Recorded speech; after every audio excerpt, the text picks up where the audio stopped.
Okay. Okay. I think it might be time to do a wellness check on Kevin Feige. First, Thunderbolts tanks at the box office despite being the best thing Marvel Studios has made in at least 6 years. Then, James Gunn, a man who'd probably still be working for Marvel had their corporate overlords not fired him at the behest of disingenuous trolls, drops an absolute banger of a Superman movie, which has been so well received, it's single-handedly reversing a nearly 2 decades long slump for DC and reviving domestic interest in comic book movies. And then there's whatever the hell happened with Brave New World and Ironheart. And I guess Daredevil Born Again, kinda. Needless to say, it's been a rough year and a long line of rough years for a man who was once considered unimpeachable. And now, to cap it off, there's the Fantastic Four First Steps, the long-awaited debut of Marvel's first family into the MCU. The stakes couldn't have been higher for Marvel Studios on this one. Even if they weren't desperate for an unqualified hit, which they are, this film had to work. After all, this was the Fantastic Four, the original Marvel superheroes, the team that ushered in the Marvel Age of Comics all the way back in 1961, and who, to many, embody the heart of Marvel Comics. If Marvel Studios fumbled the ball with Fantastic Four after years of trying to reacquire the film rights, it'd be the ballgame. I mean, what's the point of the MCU going forward if they can't even outdo 20th century's middling efforts from 2 decades prior? No, this film couldn't just be another MCU adaptation. It needed to be something special. It needed to be definitive. And I think the weight of these expectations was something Kevin Feige was well aware of. It all started with the Fantastic Four, and the Marvel fans know that. It all started, I just was talking to Jack Kirby's granddaughter Jillian a moment ago. It all started with his pencil. It started with he and Stan. And that's what created what we know as the Marvel Universe, were these characters. And the fact that there have been many attempts, and you know, I've got certain nostalgia from the early ones that I was around for on those early films. But to actually be able to go full Kirby with it, to just go pure Stan and Jack with this movie. So it probably comes as a great relief then that the Fantastic Four First Steps is, for lack of a better word, It's fantastic. Say that again? a fun and emotionally resonant retro sci-fi romp anchored by a phenomenal ensemble cast who each breathe new life into their iconic characters in a way that makes you wonder how it took Hollywood so goddamn long to make this series work on screen. After so many failed attempts to get them off the ground, Marvel's first family finally have a film worthy of their legacy, and it soars. But before we get into how exactly First Steps was able to finally realize the Fantastic Four's potential on the big screen, I'd like to take a moment to tell you about how you can realize your own potential with the help of this video's sponsor, Brilliant. If, like Mr. Fantastic, you're always looking for new ways to expand your mind, then Brilliant is the learning app for you. With thousands of visual and interactive lessons in math, science, programming, data analysis, and AI, Brilliant helps you become a better thinker by building your understanding of a concept from the ground up. Crafted by an award-winning team of teachers, researchers, and professionals from Stanford, MIT, Caltech, Google, and more, Brilliant's lessons are designed to develop your critical thinking skills through problem solving, not rote memorization. It's such an effective way to learn that it could even make a dim bulb like Johnny Storm shine a little brighter. Want to take the first step to becoming a brilliant scientist just like the Fantastic Four? Well, Brilliant Science courses help you develop your scientific intuition through visual interactive problem solving that gets you hands-on with key concepts. You'll learn to think like an engineer with lessons on electric and digital circuits, gear systems, physical structures, and more. I mean, you might not have superpowers like the Fantastic Four, but you can build a brilliant mind with the help of, well, Brilliant. One that can help you rival the great Reed Richards himself. If you've seen any of our videos before, then you've definitely heard me talk about Brilliant and how much I love them, and for good reason, right? They're the best platform for learning new skills that are tailored to the way that you retain information. They are the best at what they do. So what are you waiting for? Give learning a try and go to brilliant.org/filmspeak, scan the QR code on screen, or click the link in the description below. Brilliant's also given our viewers 20% off an annual premium subscription, which gives you unlimited daily access to everything on Brilliant. That's brilliant.org/filmspeak, or scan the QR code here, click the link in the description below, get that 20% off an annual premium subscription, and expand those big brains of yours. Thank you so much to Brilliant for sponsoring this video. If there's one thing there's absolutely no margin for error on when translating the Fantastic Four to the big screen, it's conveying the familial bond between its four lead heroes. From the very first issue of their self-titled comic book, creators Stan Lee and Jack Kirby conceived Reed, Sue, Ben, and Johnny as a family unit. So getting this element right is essential for any successful adaptation of the team. Failure to convincingly capture this dynamic is a guaranteed death sentence. It's why 10 years later, no one's coming out of the woodwork to defend Josh Trank's Fan Four Stick, while Tim Story's Fantastic Four duology still has its shooters to this day. I mean, myself included. For all their faults, and there are many, the story films absolutely nail the core four and the nuances of their interpersonal relationships. Fan Four Stick, on the other hand, it doesn't, not at all. I mean, good lord. These deeply depressing people might as well be strangers, and so even if the rest of the film wasn't utter dog shit, you'd be hard-pressed to convince me that this is a worthwhile rendition of the four. So naturally, going into first steps, my biggest concern was whether this new cast could adequately embody the spirit of Marvel's first family. Don't get me wrong, I love each and every one of these actors individually, but would they have the requisite chemistry to make me believe they're more than just your run-of-the-mill super team? Could they make me believe they're a genuine family? Thankfully, the answer is a resounding yes. In hindsight, my fears should have been assuaged the second Matt Shakman was announced as director. Despite my issues with the way WandaVision ended, one of the show's greatest strengths was the way it managed to make Wanda, Vision, Billy, and Tommy feel like an authentic family unit amidst the high-concept sci-fi weirdness of everything happening around them. If anyone was qualified to bring the Fantastic Four to life on the silver screen, and their name wasn't Brad Bird, it was going to be Matt Shakman. And boy, does he deliver. From its very first scene, First Steps is rooted in the visual language of a family drama, as opposed to a big-budget superhero epic. Rather than opening the film on a spectacular battle on the streets of New York or a mind-bending odyssey through outer space, Shakman opts for a quiet moment of domestic joy. Reed Richards, super genius and de facto leader of the team, is rummaging through a bathroom drawer looking for iodine while his wife, Sue Storm, gently directs him from off-screen. When she finally emerges from the restroom, it's to confirm the impossible. They're expecting a child, something the couple had given up trying for many years ago, assuming their transformative trip to space had ruled out that possibility. Shakman's decision to open the film on this intimate moment not only establishes his priorities right off the bat, but it also beautifully showcases the core of Reed and Sue's marriage, the relationship around which everything else in the film will revolve around going forward. Reed has a brilliant mind, but one that often becomes so fixated on abstract minutiae that he sometimes fails to consider the simplest solutions. Case in point, his fruitless search for iodine. He becomes so consumed by an unknown variable, the location of the iodine, that he neglects to check the most obvious place, the medicine drawer. It's his Achilles heel. Luckily, that weakness is counterbalanced by Sue, who is the only one capable of pulling Reed out of his selective myopia, calmly reminding Reed of the obvious thing he's overlooked, all the while handling her own situation, in this case, the discovery of her nascent pregnancy. This dynamic is what drives the narrative, and within 2 minutes, Shakman makes sure we understand it implicitly.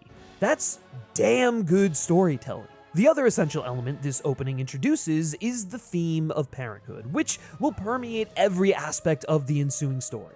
Much like Superman earlier this month, First Steps drops us into a world that has already settled into a comfortable status quo. The Fantastic Four have been active for 4 years, and in that time, they've thoroughly captured the public imagination of their universe's Earth. Like comic book counterparts, they're basically celebrities whose superheroics and acts of civil service have transformed the world around them into a retro-futuristic utopia. There's literally a point in the first act, moments before the story's inciting incident, where Reed reveals he's more or less solved crime in New York City, having applied his keen intellect to locating criminal organizations across the city and dispatching law enforcement to round them up.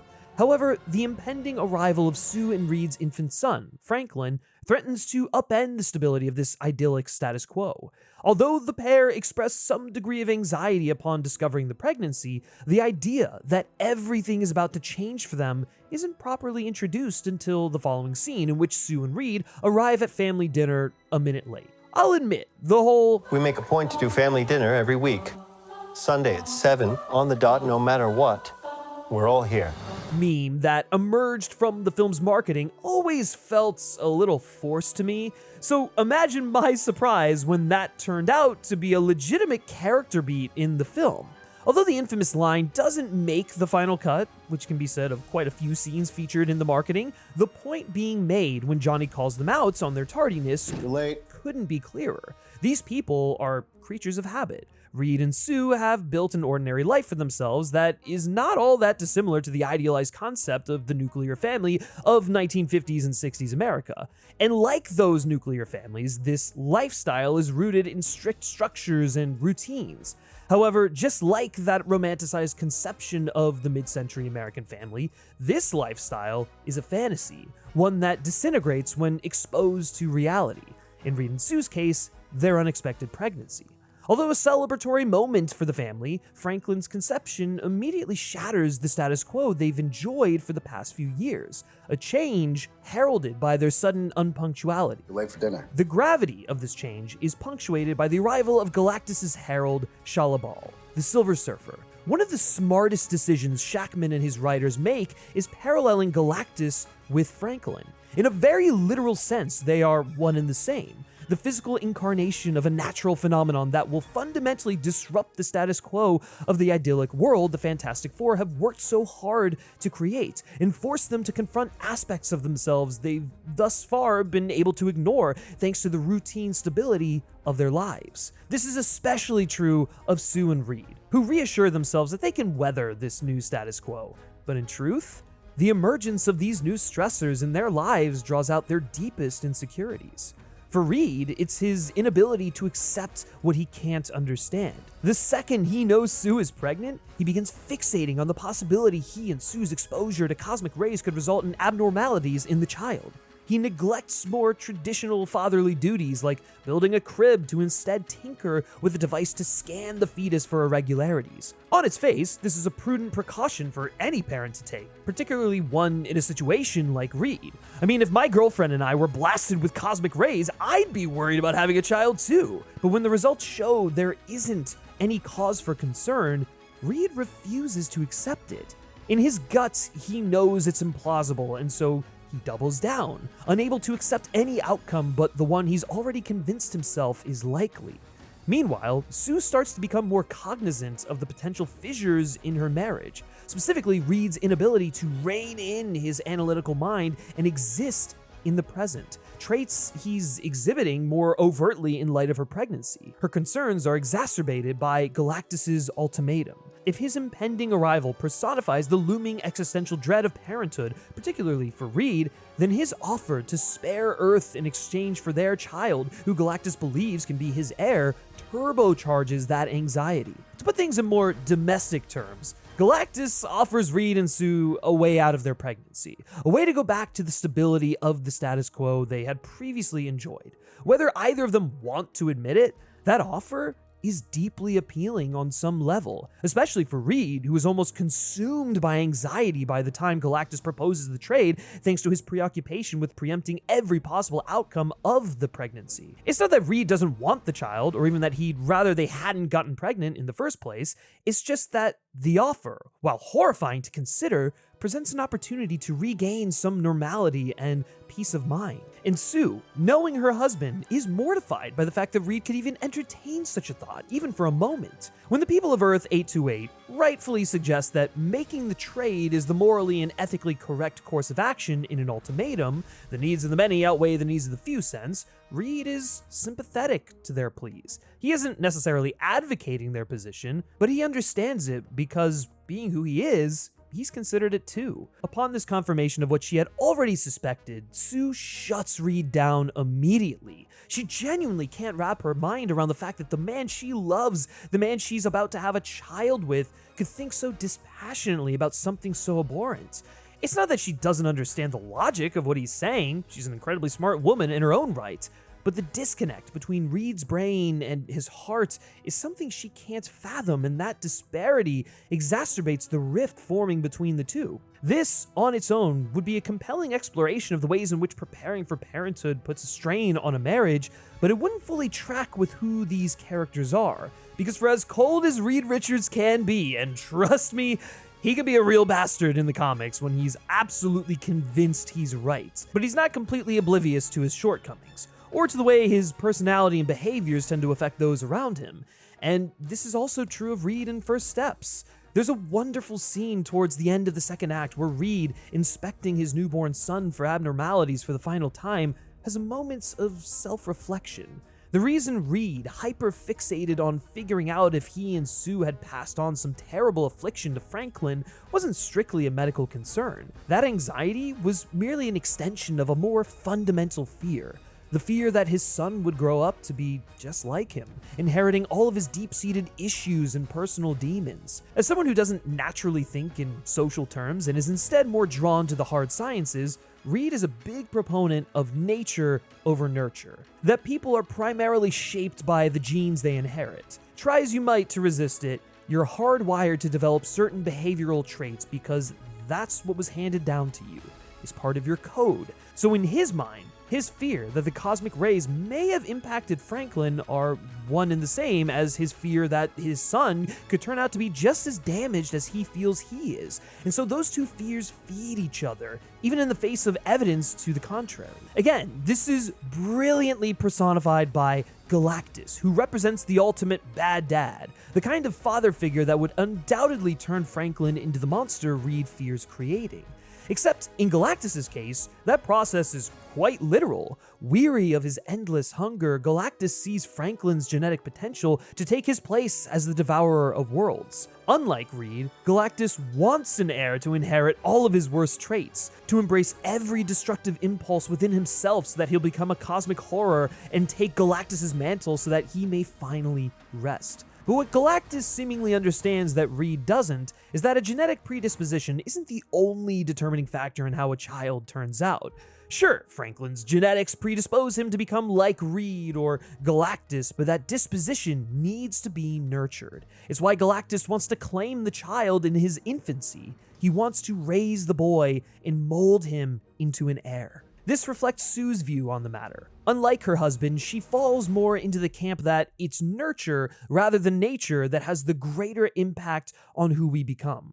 No one is biologically fated to become anything other than what they're socialized to become, and so it's contingent on those raising a child to be present and active in their child's life. Something Reed is already showing signs he isn't capable of doing. It'd be a confronting realization for any expectant mother, let alone a mother of a child the world is ready to sacrifice for their own safety. Which is why I love Sue's speech to the city so fucking much. Does it tie up the masses turn on the Fantastic Four subplot a little too neatly? Yeah, no question, but it's a wonderful affirmation of the way Sue sees parenthood. Rather than letting the world continue to demonize her child, cultivating an environment that, should they somehow figure out a way to survive Galactus, could very well poison Franklin's heart and turn him into someone very dangerous, Sue brings her child down to the crowd and introduces him as family.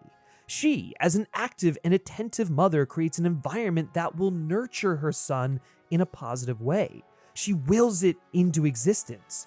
Does Sue know this will work? No.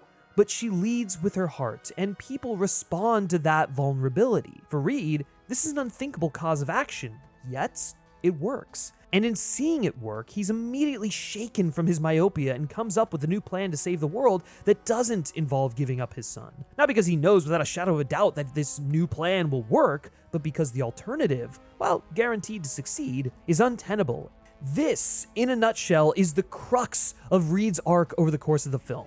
Like any new father, he has to let go of the idea that he can control the outcome of every situation and learn to take some things on faith, to be a little less rigid and a little more flexible, if you will. He has to allow himself to trust in the family unit he has cultivated around him, just as much as they already trust in him.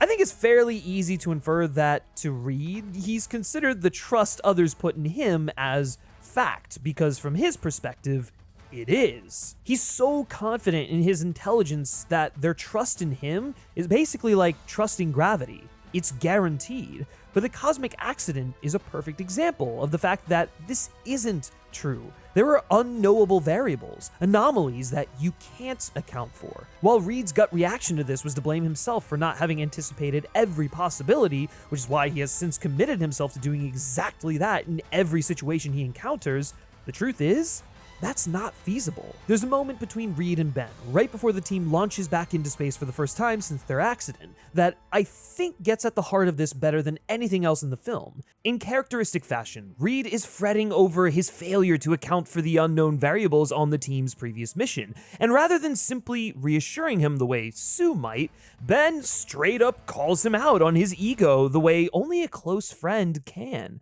For as smart as Reed is, he's not omnipotent, and it's actually pretty stupid to expect that of himself. He needs to trust that even if something goes awry, the people around him will help him make things right.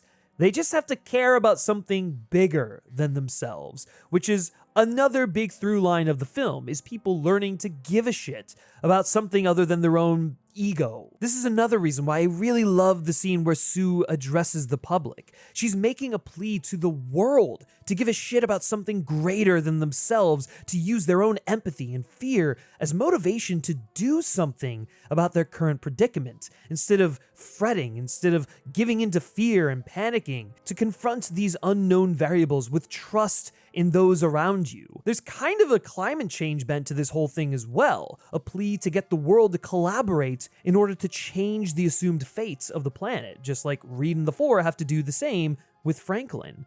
For as much as this film really is about parenthood, I think in the macro, it's a film about believing in something bigger than yourself, making the world a better place than when you inherited it, and not letting future generations, our children, serve your interests. Instead, we work to preserve theirs. Here's the thing. Okay.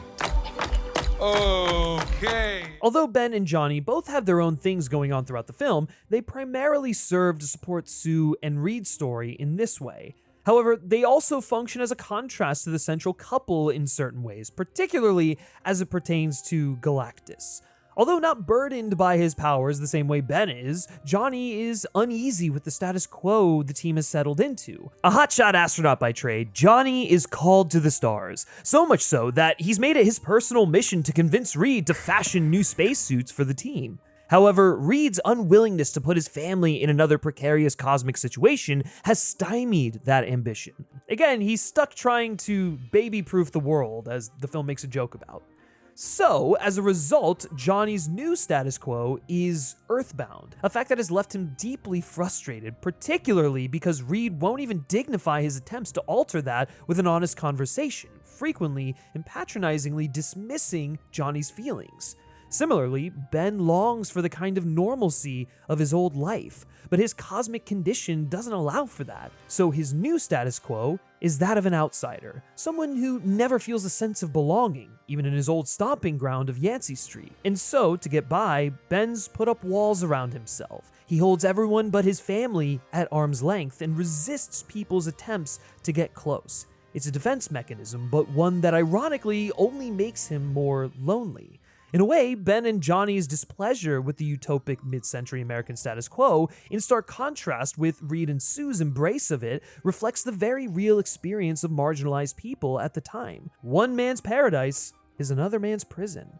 The stability that gives Reed and Sue such comfort is actively suppressing Ben and Johnny's ability to live the lives they want to live. So, when Galactus shows up, it's kind of a welcome shakeup for the boys. Not because they want the world to end, but because the breakdown of the existing order allows them to live more authentically. The situation not only makes another voyage into space necessary, giving Johnny the opportunity to get back to doing what he loves, but Shalabal's message allows him to prove himself as being more worthy of consideration than Reed has previously afforded him. Johnny takes it upon himself to decipher the message and manages to communicate with the Silver Surfer, effectively sowing the seeds for her redemption in the third act and ensuring Galactus' defeat. As a longtime fan of the Human Torch, I was so thrilled that they actually allowed Johnny to be more than just a himbo. Don't get me wrong, I love Himbo Johnny too, but the man is an astronaut, for fuck's sake. Like, he probably shouldn't be a complete moron just because he's young and impulsive. Likewise, spurred on by the impending apocalypse, Ben finally learns to let go of some of his internalized self-hatred and embraces the love of his community again, finally reciprocating the interest shown by Natasha Lyonne's Rachel Rosman and even attending synagogue. I'll be upfront. Ben was easily my favorite part of this film, thanks in no small part to Ebon Moss-Bachrach's endearing performance. But this subplot is unfortunately the most underbaked of all four characters. There's enough there to follow his arc from A to B, but it's extremely bare bones. The film overall has a slight tendency to move on from moments and ideas a little too quickly, almost as if there's a good 15 minutes or so that have been cut, which seems likely given how many scenes from the trailers aren't in this finished film, but this is most felt with Ben. There's a recurring motif regarding the Thing's iconic line. It's clobbering time! It's catchy, right? That feels as though it was meant to tie into the gradual lowering of his walls, almost as if his embrace of the line represents an embrace of his new life and identity. But that threat is tenuous in the cut we got. It's there if you squint, but the movie really should have made that connection clearer. Galactus and Silver Surfer, to a lesser extent, have a similar issue. They're both brilliantly realized by Ralph Ineson and Julia Gardner, respectively, but they feel a little like afterthoughts at times. Their motivations are clear and well articulated, but the connective tissue is threadbare. On one hand, I really love that Galactus is this almost unknowable godlike entity looming in the distance, but when so much of the third act revolves around trying to outwit him, it just sort of feels like I should understand this character a little more. Likewise, Shalabal is incredibly sympathetic in the glimpses we get of her backstory, but I feel like we probably needed to see a little bit more of her dynamic with Galactus to truly appreciate her turning against him. There's some deep resentment there, but we never get to see much of her suppressing that in the face of his exploitation of her, nor do we get to see the moment she breaks free. The scene between her and Johnny in Times Square is exceptionally well executed, but it feels like we're maybe missing a beat between that and her sacrifice in the finale. I think it's a testament to how well these characters are drawn that I'm left wanting more, but it probably shouldn't be because they were underserved by the narrative. That being said, I do really love how she's a mirror, literally and figuratively, to Johnny. Shakman uses a first contact framework with Johnny reaching out to communicate in order to get Shalabal to feel the gravity of what she's doing. That she may have selflessly done what she did to protect her child and her planet, but it came at the expense of other planets, so was it really the right choice in the end? Johnny's mindset is to find a way to stop Galactus from doing this to other planets. If the whole universe is just Earth on a larger scale, then Earth is the empathetic tether to do what's possible to stop the force of nature instead of submitting. Shalabal may have sacrificed herself and saved her daughter and planet, but she also inadvertently abandoned them, orphaned her child. I think Johnny's so caught up in being a martyr, doing something that matters for the collective good, similar to Shalabal, and making the sacrifice for his nephew, that he doesn't realize he's almost doing exactly what his parents did when his mother died and his father was distant. The whole point is people learning from their parents in order to be better, not the same. Shalabal telling him that it's not his sacrifice to make is the whole thing he can't grasp until the end. He's needed here. His nephew needs him.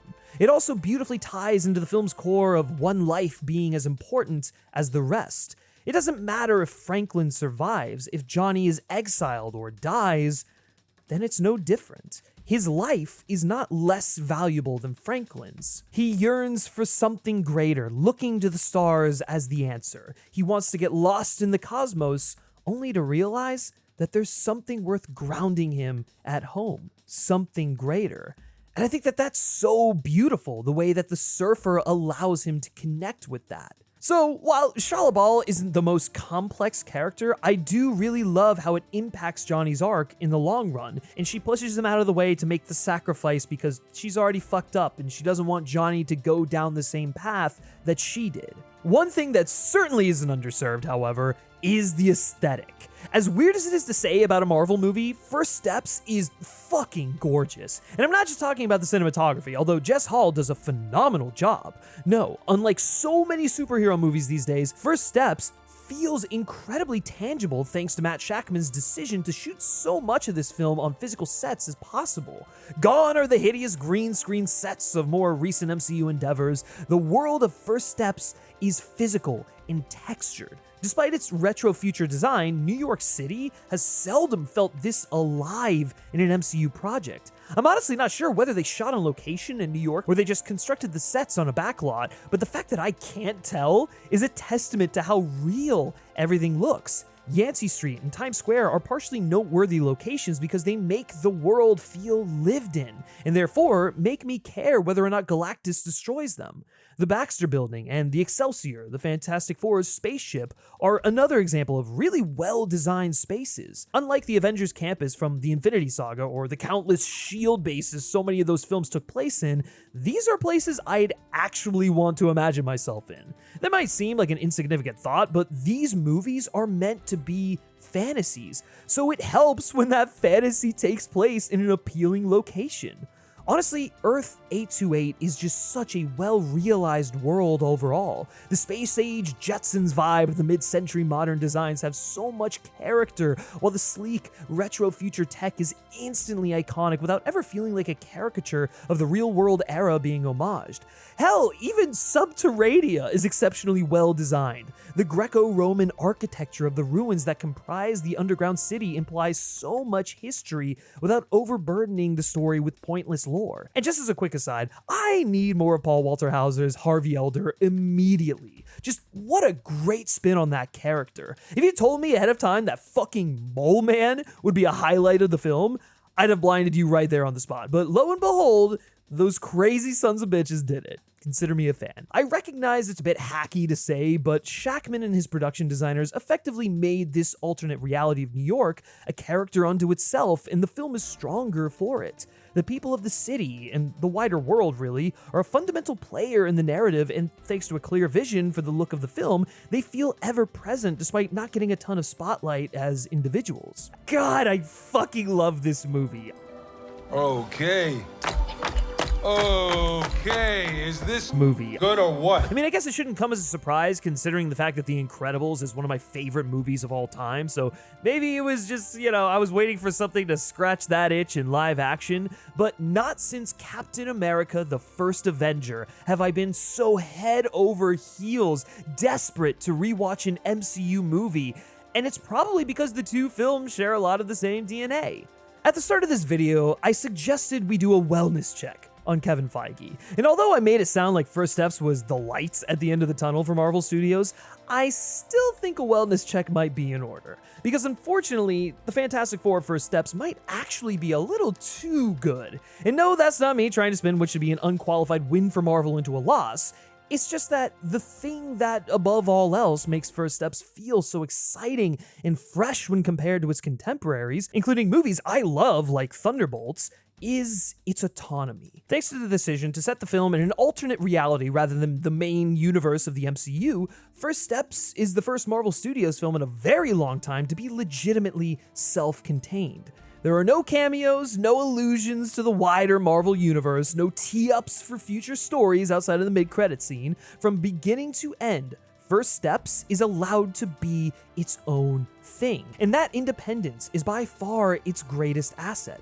Unbound from the extensive and tightly interwoven lore of the Marvel Cinematic Universe, the film is free to be anything it wants to be, and that freedom shines through in just about every creative decision from the 1960s retro future setting to the simple fact that the Fantastic Four themselves are positioned as the only heroes in their world. Stepping into a universe filled with superhumans can be exciting. it's quite literally the whole reason the MCU popped off in the first place. And just this month, James Gunn showed us that, if done with care, the presence of other heroes can actually enhance the standalone story and amplify the significance of the lead character. But after years of ever-increasing interconnectivity, the MCU has inadvertently diluted the individual impact of its characters. To quote the villain of the best Fantastic Four to this point, "And when everyone's super,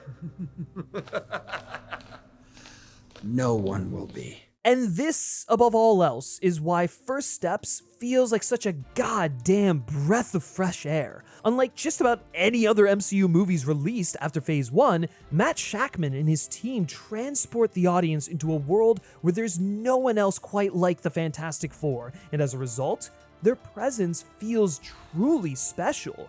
Something as simple as watching Reed, Sue, Ben, and Johnny use their powers during the film's opening montage becomes breathtaking, because the story frames these as incredible feats within the reality of the film. The inhabitants of New York City are constantly awestruck by these characters and their super heroics, and as silly as this may sound, that awe is contagious. It radiates through the screen and you feel it. The MCU hasn't been able to credibly conjure authentic wonder in a really long time, so the fact that First Steps was able to do it so effortlessly is a real treat. But it's also a depressing reminder of why the MCU has lost its luster. First Steps may be great, but it's the exception that proves the rule. A win for Marvel Studios that lays bare the fundamental flaw at the heart of their entire project, that the emphasis on interconnectivity that made the MCU a cultural juggernaut is now what's holding it back. First Steps being so uninvited and soaring as a result is the proof. I mean, shit, this is the first Marvel film in as long as I can remember that got my parents excited. They went, they saw the movie, they loved it, and they are sick of these things, but they loved how singular, how isolated it was, how it was just hell-bent on telling a really good story with cool aesthetics and compelling characters, and it was a great time. So where does Marvel go from here? Well, if I were Kevin Feige, it immediately starts with rethinking my declaration that Doomsday and Secret Wars won't be a reboot. Because First Steps suggests it might be time to reset. A smart, character-driven story with compelling leads, a strong visual style, practical sets, polished visual effects, and an all-time great score. Like, fuck, that Michael Giacchino score might actually be the best MCU score ever. The Fantastic Four First Steps should be the blueprint for these films going forward. And I think Kevin Feige knows it. Now only time will tell whether he embraces that fact or continues to double down on the insistence that he got it right the first time, not unlike a certain elastic scientist.